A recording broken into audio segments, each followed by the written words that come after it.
मुझे याद है जब हम आजादी मार्च कराची से लेकर निकले थे और हम रात को लाड़काना में ठहरे थे।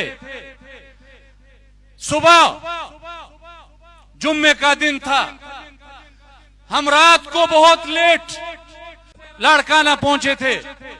सुबह की नमाज पढ़कर हम सोए थे।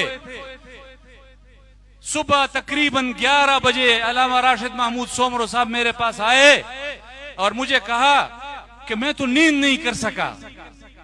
मैंने कहा क्या हुआ? कहा कि सुबह 10 बजे से जनरल फैज टेलीफोनों पर टेलीफोन कर रहा है और कहता है कि खुदा के लिए मेरी मौलाना साहब से बात कराओ। तो राशिद साहब ने उनको कहा कि मौलाना साहब तो सोए हुए हैं और हम उनको, वो तो सुबह की नमाज के बाद सोए, हम तो जुम्मे की नमाज से पहले उनको उठा नहीं सकते।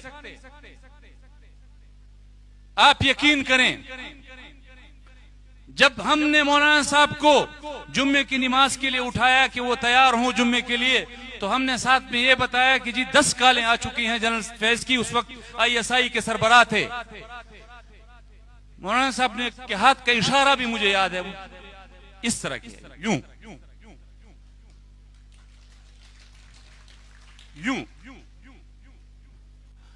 और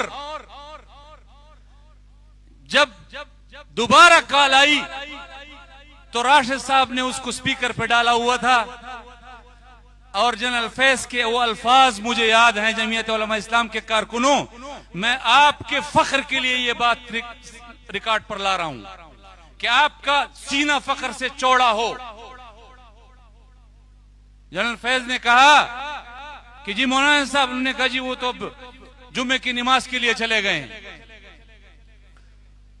तो मुझे वो अल्फाज याद हैं, उन्होंने कहा कि मौलाना साहब को कहो आपको इस मस्जिद का वास्ता है, आपको इस जुम्मे का वास्ता है, मुझसे बात करो।